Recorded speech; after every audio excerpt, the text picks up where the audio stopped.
Hey everybody, welcome to another episode of Purple Insider. Matthew Coller here, and joining me on the show, national radio host with Infinity Sports Network that used to be CBS Radio and is now something else, but it's on like the radio all over the place. And he's from Wisconsin, used to be on the radio there. Second time on the show, I think. Bart Winkler. What is going on, Bart? I missed the grandparents' basement with the wood paneling as your background. That felt very Midwestern. So we'll have to try to work in as many Midwestern vibe things we could do to make up for that. What's going on, man? Yeah, good to be here.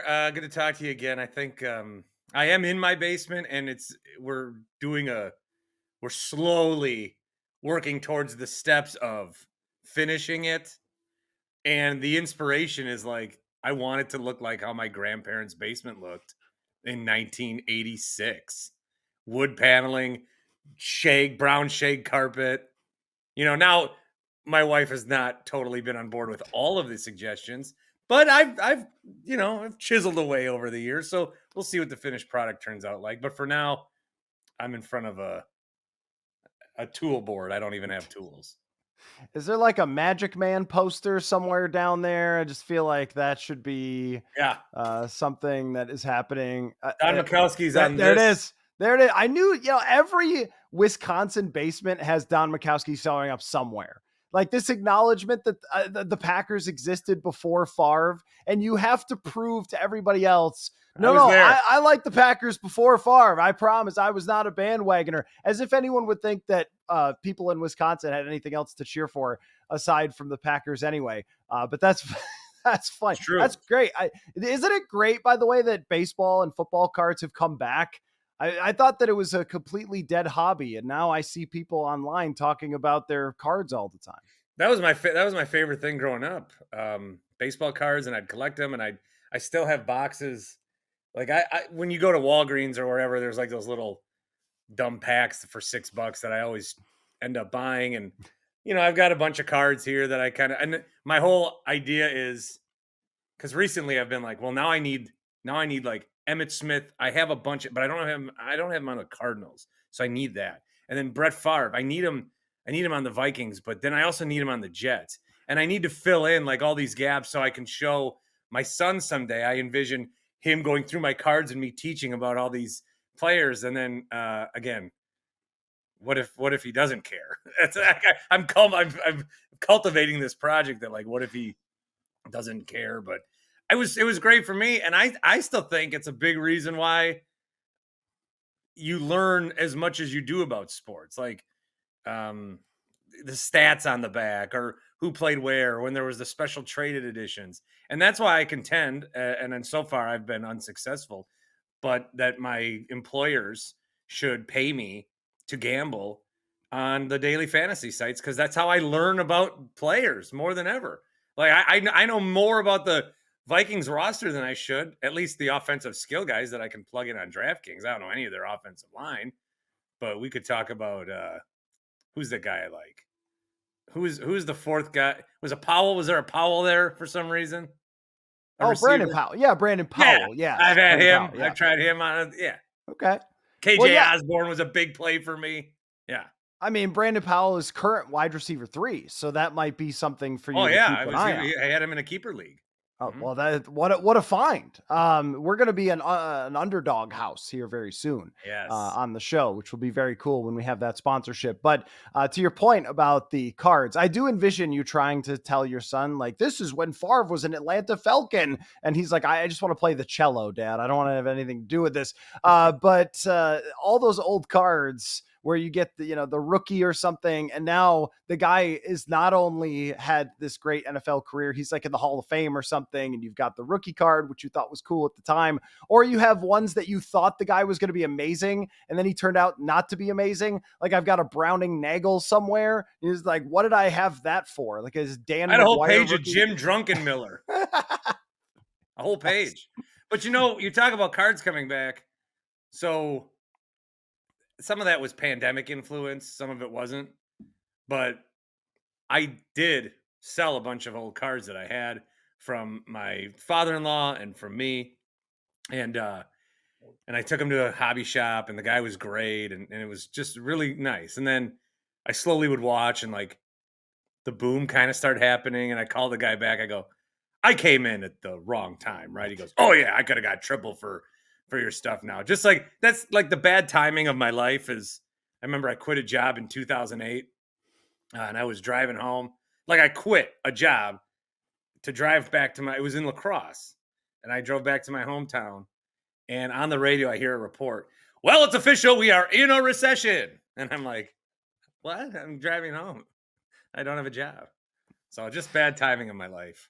Oh, well, you got fired at the right time. I That did. helped you become a Laid national off. radio host. So, oh yeah, Laid yes, off. yeah, me too, me too. Same thing. Laid off. I really should change that language because when I tell the story of how Purple Insider happened, I'll be like, yeah, I got fired or whatever else. It sounds like you did something really bad. Yeah. Like, oh, I said something terrible on the air. Like, no, it was just a pandemic thing and they shut Yeah. our station down. It was not that big of a deal.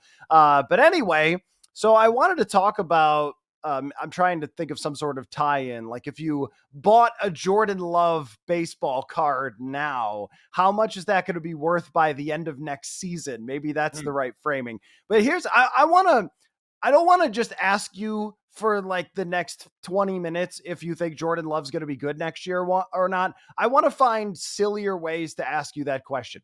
So how about this? Is Jordan Love Favre or Rodgers? Like, compare them to me. Compare them after the first time that Favre or Rodgers looked good to you. And this may be going quite a ways back with Brett Favre to your childhood, but versus what you saw from Jordan Love last year. Compare them. There's been a lot of comparisons where I think people will settle on there's a little bit of that and a little bit of the other guy. Although I don't know how any of like Favre would osmosis through 16 years of Rodgers into Love. There are like, the guy sat behind him for 3 years. And just like with Rodgers and Favre, when you sit behind someone for 3 years and you assume that you will take their job someday, and this can be in any profession, you are going to, whether you do it on purpose or not, realize the things that you think he's good at doing and also the things that you would maybe do a little bit differently. And with Rodgers, I think there were some plays that are like, oh, that's like Farvest being just, as you know, wild and crazy. And that shouldn't have worked, but it may have been good. Wow. Who else could get away with that? With Rodgers, I think there was also, I don't want to throw as many interceptions. So I want to be as good as he was, but I don't want to throw as many interceptions, which led to other things, maybe taking more sacks. Is the big one. And then I think with Jordan Love, you see some of the footwork. It's like he obviously learned this from watching Rodgers. Whether Rodgers took his feet like they were like on a golf date for the first time, and you're showing you're like, this is how it doesn't have to be that way, but you just learn and you watch and you go from there. So I'm really interested to see what the second year looks like because I think we've agreed he's good. I mean, Jordan Love's a good quarterback. MVP odds are very high for him. Favre, I think statistically there was a little bit of a regression, but I don't remember at the time people like being so freaked out about it. Although there were spells where, oh, maybe it's Ty Detmer's turn, maybe it's Mark Brunell's turn. I remember those conversations in the grandparents' basement a time or two after Favre threw just one too many interceptions. I know he's good and he's got a great future, but these interceptions, one too many. So I hope that the tools are in place for him to continue to at least be what he was a year ago, and not regress in any way. And I think with the skill players they have, it's a wide receiver group that they built him around. A running back change, which is different and interesting because there was that 1 hour we thought we had Jacobs and Jones, and that was awesome. And then that went away. So I think that there's a little bit of both, but certainly you can't watch Jordan Love and not see the influence of Aaron Rodgers, the good stuff. Yeah, when you listen to him talk, he doesn't sound a whole lot like Aaron Rodgers. He sounds like a well-adjusted young gentleman. But I can envision your grandpa in the basement going, Bart Starr protected the football, and that's why he won so much in comparison to Favre. Yeah. When Rodgers started playing, we didn't know right away that he was great, right? if I remember correctly, there was sort of this debate of like, is it good enough? Is it really all that special? Is it really just like Favre? And then there was a moment where the light came on. Now, my audience in particular, every time I talk about Jordan Love, you can guess what they have to say. Stop anointing him. Stop crowning Jordan Love. It was a half a season. So you said that we kind of all agree that Jordan Love is good at football. I agree with you, which again, to the chagrin of the audience here that has not really liked that take. But uh, what's the light come on type of moment there? What's the okay, like this is because I know what it is for me with Jordan Love. It was when I saw him in person against the Vikings at US Bank Stadium, and he threw the touchdown off his back foot that traveled probably 50 yards in the air, and it got there in an eye blink. And I Yeah. just thought this is a problem now. And then to see Brian Flores' defense once struggle with it and then solve it the next time, again, that's a problem because the better quarterbacks played well against that defense. So that's what it was for me. So that's later in the season than maybe when he first started playing well. What was it for you? Well, I'm just doing a Twitter search here of when I might have been overzealous and tweeting something about how Jordan Love is a Hall of Famer and how Jordan Love is good. I think that the first week was fun last year because they played the Bears at Soldier Field, and he had a really good day statistically, and he had a really good game as well. And they beat the Bears again, which is funny for many reasons, coming off of the Rodgers to Love transition. And then I don't think I was ever worried about Love, but there was a 4-game losing streak in there. Um, I went and saw him. I went to the game in Pittsburgh, and he did not. It wasn't a great game, but I don't know how much like it was his fault. I think once they kind of went on that run, um, towards the end, and the Viking game was included in there, a Panther game, a Bears game, and certainly, I mean, the Dallas game was an exclamation point because it was just like the Chief. There was a Chiefs game in there, another Lion game, Thanksgiving, maybe Thanksgiving, as I kind of have all these memories come back to me. And he's eating the well, they didn't give him the turkey leg, right? That was the thing. They didn't give him the turkey leg.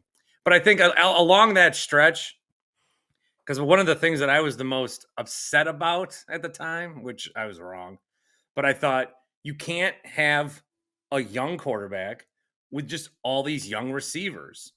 My whole thing was variables and experiments. If you're going to try to find something, you have the one variable. That's how you find a solution. We had 9 variables. And I thought, we're trying to make sure and see if these tight ends are going to be good, if these wide receivers are going to be good. So they're not giving Jordan Love what he needs when he might not be able to yet give them what they need. And it's not going to work. And then somehow in those last, 3 weeks of the year into the playoffs, everything started meshing and coming together. And it was definitely in that time where, and again, nobody is ready to say.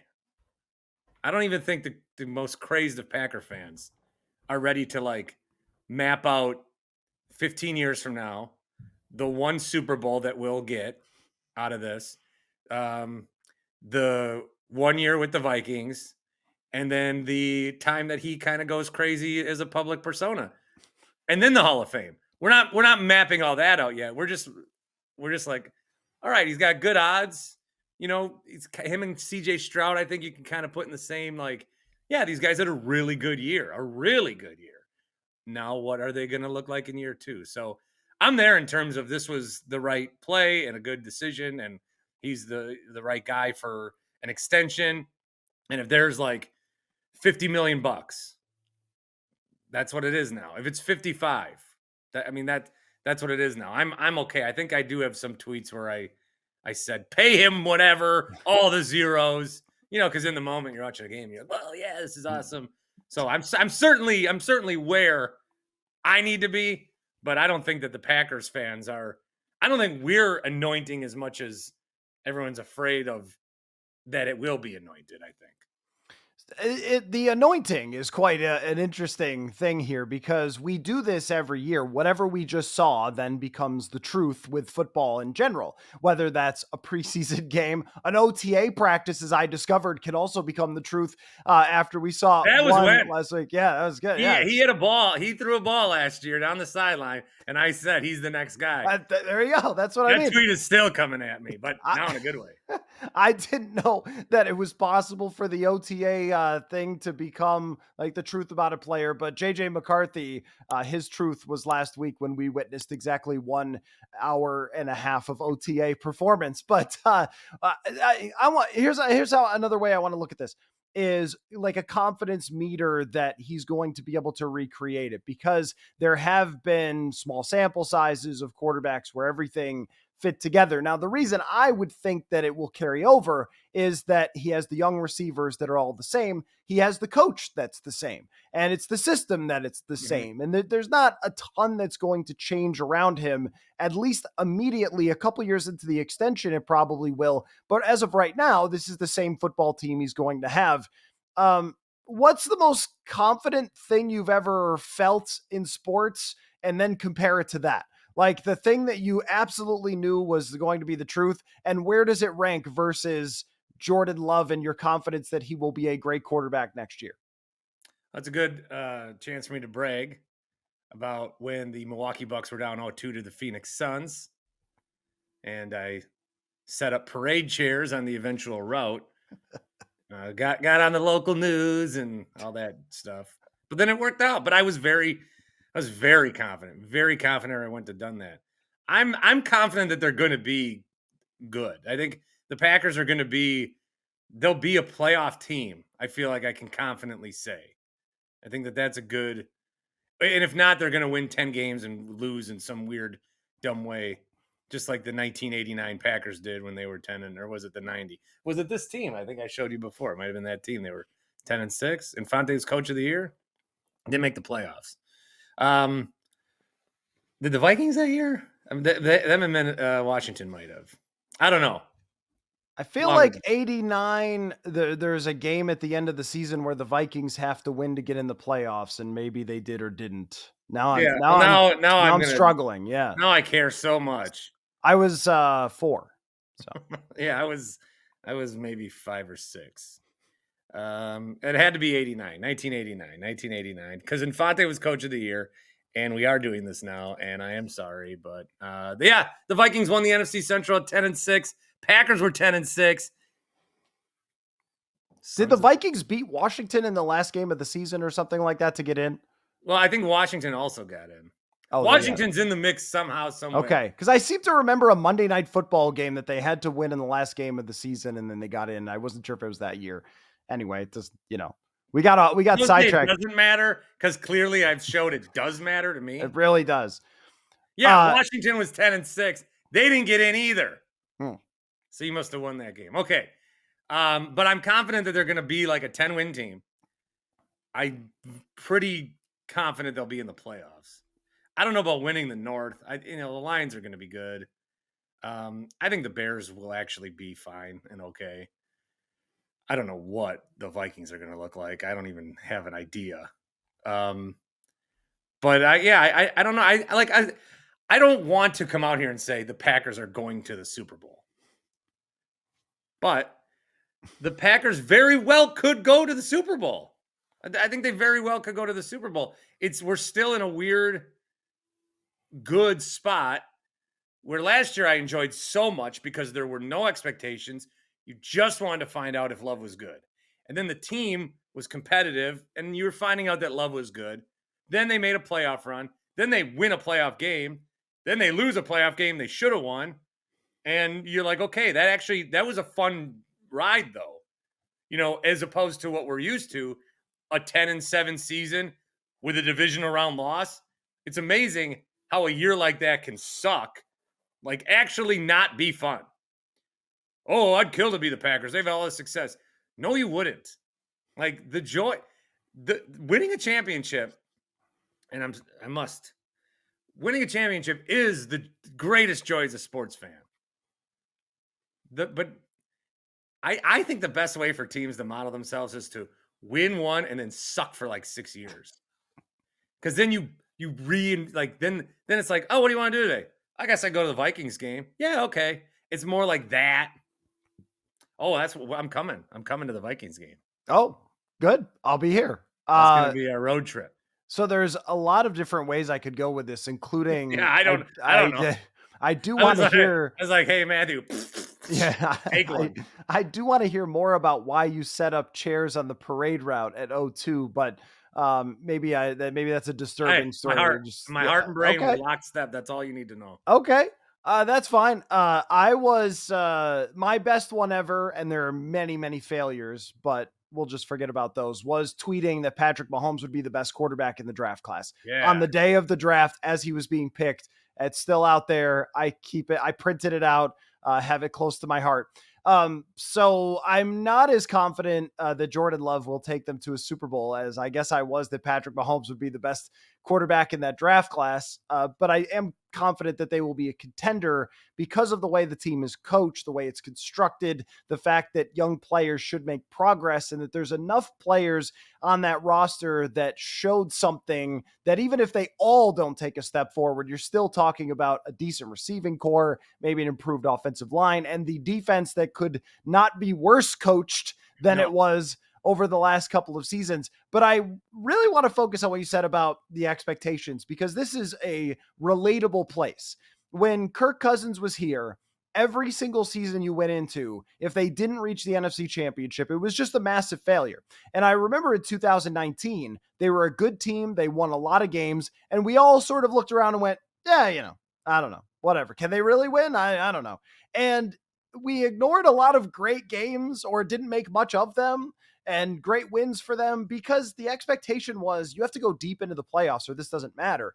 There's a different feeling when something has this momentum to it, like, oh, this is kind of happening and this team is on the way up, that I think the Vikings are trying to capture this next year and these next couple of years that Green Bay captured last year. So is the vibe going to be a lot different now when you've got that exciting windfall of, oh, wow, okay, like they've got a quarterback, it's happening, versus now if you don't go deep in the playoffs, if you don't reach the Super Bowl, then it's like the regular season Yeah. games, they lose a little bit of their juice and excitement, I think, when there's an expectation that's super high for where you go at the end of the day. Yeah, I think that there will still be it won't be as like maybe raw, but it will be less than what it was during the Rodgers years. Like if this Vikings team wins 9 games and makes the playoffs, fans will have more fun during that than any Cousins year. Just during the year, you'll have fun. That is a lot to it. With the Brewers, Council betrays the team, and then Corbin Burns gets traded, and you don't know what the product is, and they're 4.5 up on Memorial Day, and it's like, oh my god, this has been a fun 2 months. But then with the Bucks, they get an injury, and then they lose in the playoffs now every year since they've been bounced, and the whole regular season sucks. It's just a waste of time and energy, and is very, very, very, very dumb. So I would like, you want your team to always be good, and you want them to always be in the mix. I would just say, looking back, to make sure that the years that there are no expectations that you are good, those are just the most, they're just the most fun, all the way around. Now, this year I still think will be fun. I think it will be important that the Packers are like semi okay early. They go to Brazil, which is going to be weird. Colts and the Titans come here. Packers go to Tennessee.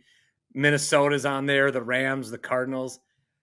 That's a 4-2 stretch, probably at worst. And then now, by doing that, look at the expectation that I've just set on them. Whereas last year, I might have said 3-3, and then they'd be 2-4, and I'd be like, oh well, Jordan Love's getting better. But there's a little bit more of an expectation. I think the expectation is, well, as long as they make the playoffs, then the playoffs will still feel like gravy. But I think there is a little more on the regular season. You've got a quarterback that, like I said, is going to get a bunch of money moved on him to win the MVP. You've got a coach that could get coach of the year considerations, which that was a big part of last year too. Like, it wasn't just a new quarterback. It was Matt LaFleur getting a new job with the Packers. It's the same job, but he had a new description. He was now the head coach of the Green Bay Packers rather than the co-manager of the Aaron Rodgers funhouse. So a lot different in that regard. There's expectations, but I still, as long as they don't start like 0-3, God forbid, I think the season will mostly play out fine. Yeah, what you said about the Vikings, if they were to go 9-8 and JJ McCarthy is playing, then everyone would be kind of through the roof about that Oh, yeah. season. And there's no question that it would be more interesting. And that's why, in some ways, I'm sort of trying to urge Vikings fans to just be like, let's just see what happens. I mean, like, don't go crazy like you did during the Cousins era, because every loss during the Cousins era was a referendum on Cousins' contract and what they had spent to get him and whether he was going to check down on 4th and 8 or not in the playoffs and all those things. Is he clutch? Is he not clutch? Is he overpaid? Can they ever bid with it? All that stuff. It doesn't have to be that way now. If you lose a close game to the Packers in Lambeau, before it felt like Cousins just can't get it done. I mean, this team's never going to go anywhere. And now it could be, well, if JJ McCarthy played good, then none of this matters. And so that now shifts for Jordan Love. Let me try the other side of the coin though with Jordan Love, because you and I are on the same page about him being good. What if I jumped in a time machine, saw the future, came back, put down a bunch of bets on it because I knew it, like in Back to the Future or whatever. And one of those bets that I was going to put down was that Jordan Love was actually a disappointment. What will have had to have happened for Jordan Love to disappoint Packers fans this year? The big contract gets given out, and then he doesn't live up to that, and he doesn't. And by that I mean just play the way he did last year. Like, I think people are willing to talk about if he gets back to where he was last year and is making $50 million, because last year you could have, he's making 25 or whatever the contract was they agreed to. So he's got to play. That's the level that he's got to play at. And then the expectations as to what his career needs to be. I mean, it'd be nice to get back to a Super Bowl. I think that people just assume that they haven't been to a Super Bowl in 14 years. And I know, but the assumption isn't like that. It's like with the Niners or the Cowboys or the Celtics.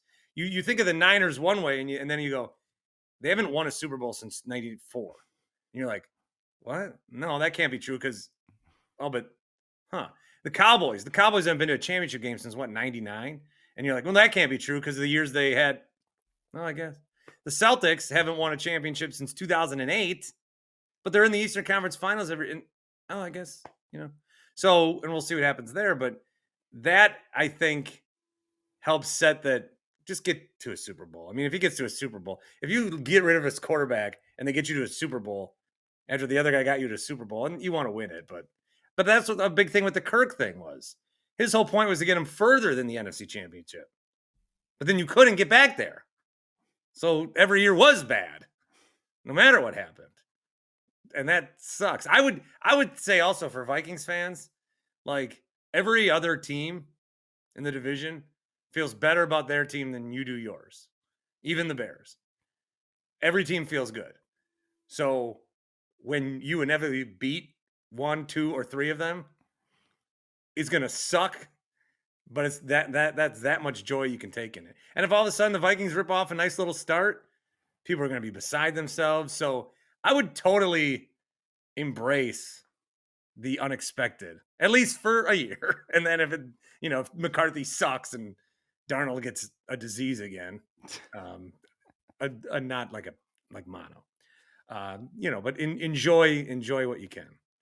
I forgot that he had mono and that infamous ESPN graphic that's, something like Darnold has mono.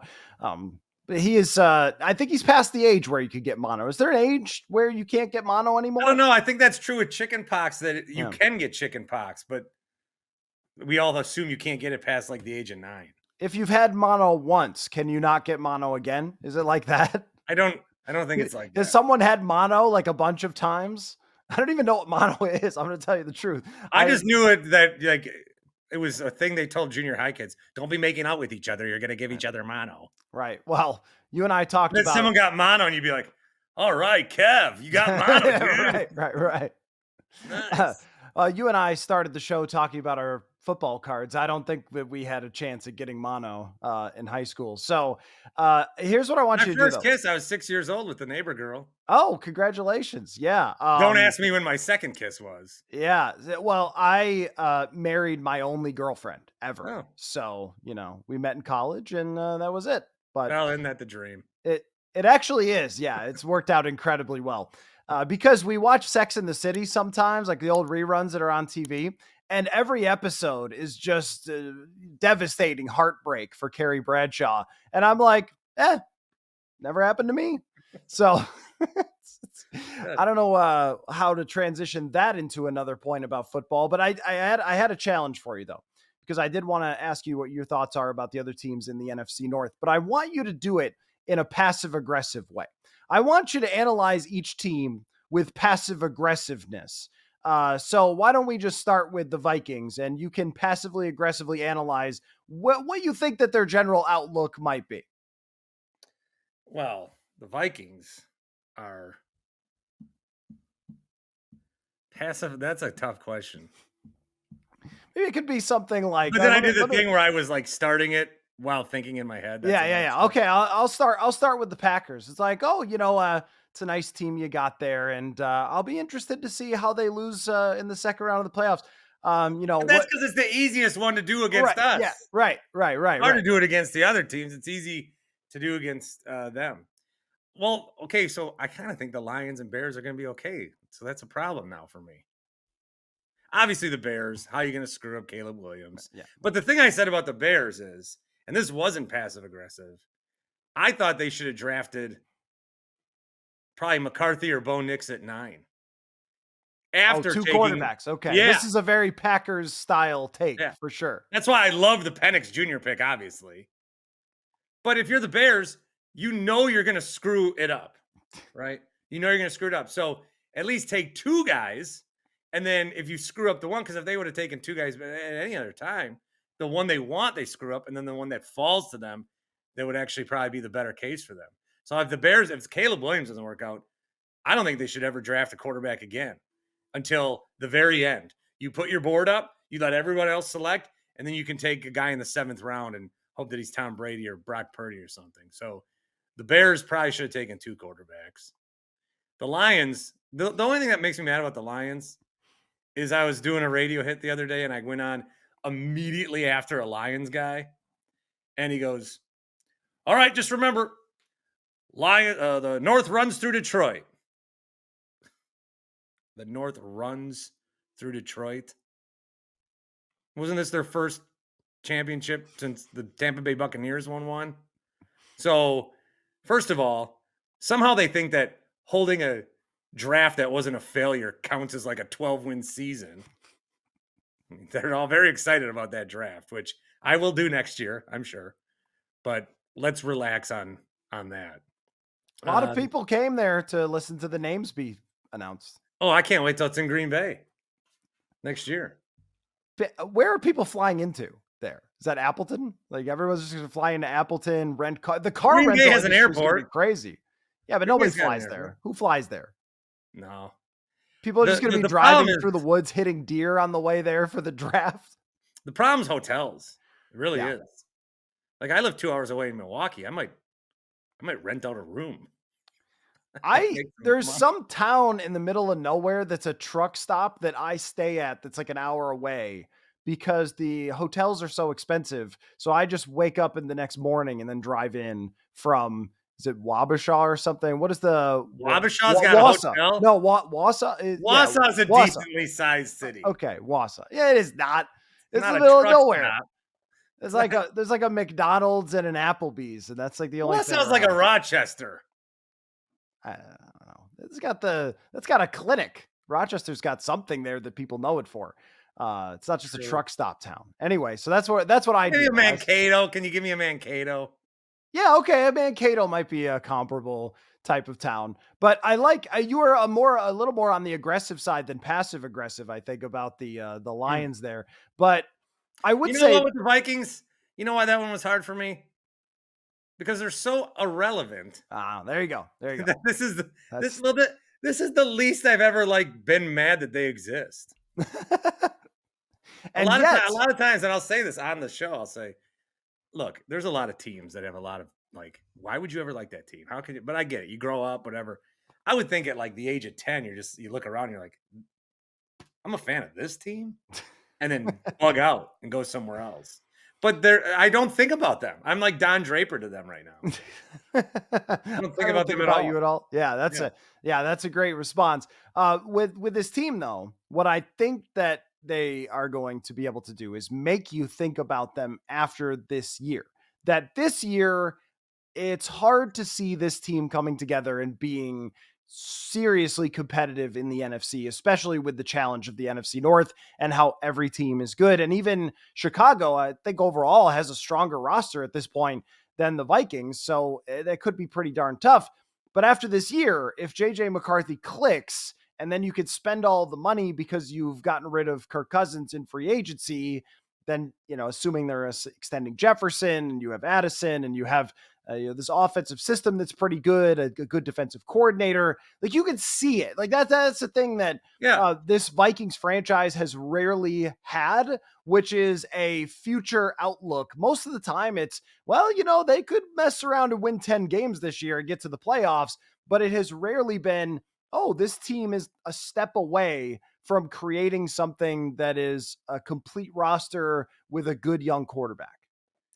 As long as Aaron Jones doesn't become the NFL equivalent of Drew Holiday, where the Packers think they make an upgrade, and then Aaron Jones finds himself in the Super Bowl or something. See, we know he's running for a buck 50 on us both games.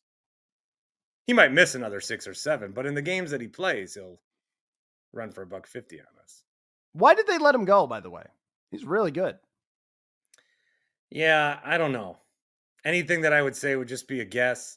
I think there's a lot to like about Josh Jacobs. Um, but Jones has been so good, and he's been such a big part of like the locker room. And I don't know that teams value that as much anymore. But he was basically every guy that had a question about why are you doing good? Why are you doing well? Well, yeah, I made a great move, but the support I got from Aaron Jones 7 weeks ago was really what okay. That he kept coming up in all those kind of questions. It's like so then again, there was an hour we thought we had both, and oh man, the ideas. Then I'd be talking Super Bowl. If we still had Aaron Jones, I'd be talking along with Josh Jacobs and everybody. I'd be talking Super Bowl. Now we have whatever's left of AJ Dillon. Not Back a in lot. the Quads. He still does have the quads. wow. There's something about Aaron Jones when he came in and sat down at the press conference and talked for like 5 minutes to us. We're like, man, this guy's awesome. There's just something to He is. some people that have an energy about them, a vibe about them that sort of brings in everybody, which I think is really important for this team. And I think he's going to trounce the Packers when they play them. One last thing for you. We could just kick around a bunch of nonsense for a long time, but eventually I figure you have things to do, like be on national radio. Tell your former employer that. But Well, it's what, actually the same employer, yeah, you know what I mean. Yeah, but same company. somebody let you go at some point, and then you Yeah. stuck it to them, right? Uh, So I don't know. One of the things that you're supposed to do as a national radio host is you're supposed to have hot takes, right? Like that's a thing that you just are demanded to do. I saw Kendrick Perkins blaming Rudy Gobert for this series with the Wolves, and I'm like, he knows what he's doing. That's utter nonsense, but he's doing something that'll get Yeah. people worked up. Give me one of those. Show me that you're national Oh, a hot about take? Just about NFL. anything? Doesn't have to be the Packers, just NFL. Give me like this offseason, what one you've been kind of working that angle to make sure that, people know what you're doing. Well, I'll tell you who's not going to make the playoffs is the San Francisco 49ers. Oh, okay. I like it. I like that. I think I there's don't too think much that's true. dysfunction going on. Everybody just wants the bag now. And you haven't even gotten the money to your quarterback yet because Brock Purdy, hey, that thing was dumb. It's like everybody would look at Brock Purdy and be like, yeah, he's in a nice situation. And then Niners fans would go, No, he's really good. And then you'd look and be like, okay, I guess he's pretty good. Pretty good. He is like one of the best quarterbacks in the league. Uh, okay, yeah, I could yeah, maybe a top 10 quarterback. Top 10, he's the MVP, dude. It was weird. Brock Purdy at $1 million you can do that with. Are you ready to pay Brock Purdy $50 million? I am with Jordan. I don't know that I would be with Brock Purdy. I need to see more, which Niners fans would probably say the same the other way, but I don't know. My hot take, you want a hot take? That's my hot take. I like it. I I don't don't agree with it, necessarily but have to have rationale with it because it is a hot take. yeah, no, that's right. It doesn't, it can have the smallest, it has to have like a shred of truth, kind of like bogus rumors that end And up out first there. coach fired will be Brian Dable. Yeah, okay. That's that. I don't think that's that hot. That they Okay. could start out. Well, they could beat the Vikings week 1, but aside from that, that could be a pretty tough situation. I like that San Francisco take though. I was looking this up the other day, and this even includes Aaron Rodgers. Every quarterback who has averaged over 9 yards per attempt for a season, the following season was 8 or under. I mean, there's almost no way to repeat 9.5 yards per attempt. I like Brock Purdy a Well, lot. you can if you throw bubble screens at Oh, Deebo right. Samuel and he runs Yeah. for 30 yards. I like him a lot. I mean, I think the way that you framed it was right. Where if you're in that position where the national media, that's like what they're doing, or the debate shows is what they're doing, is they just say the quarterback's name and then yell at each other about him. That means that he has done something really good.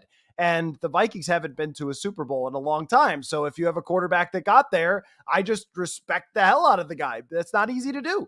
At the same time, his contract is a big part of it. The team strength is a big part of it. They have kind of weathered storms there, though, as far as drama goes over the years. And it just seems like the Kyle Shanahan offense can't lose. And then they drafted another receiver who could probably play, Ricky Pearsall, in case they have to move on from Ayuk. So I think they still will be really good. That division could be pretty tough. And Arizona will get better. But as far as, hey, if you're trying to pick out a team that was good last year that suddenly falls off, and I've also had this question too about now that we play 17 games and 600 playoff games, by the time you get to the end of that, is your franchise just dead? Like it's got to be very hard to come back from that. So, I mean, there might be something to it. It's happening in the NBA too. I mean, get all these injuries. Yeah, exactly. Bart Winkler, Infinity Sports Map Thing Radio. It's kind of offensive. It's, it is, but I'm just, making fun of you. I am actually a huge fan of yours, and I enjoy following you and on Twitter. And Hey, I don't say yes to Infinity. just anybody. It's Infinity Sports Network. It's a national radio. If I didn't give you a hard time about this, what would I be doing? But I really do appreciate the time. It was a lot of fun to have you on the show again, and I hope we can do it again soon. I'm also still half doing my podcast, so I'll get you on that at some point. Oh, okay. Or the national. Why just relegate you to the podcast? I'll get you on the national show. Closer to football. I've been I need on a Viking guy. You'll be it. I have been on your show. When I was at Radio Row, we talked football. I know. Yeah, that was great. On Infinity Sports Network is exactly what I was on. Okay. Yeah, oh my gosh. Goodbye. I was just this is too much. Football.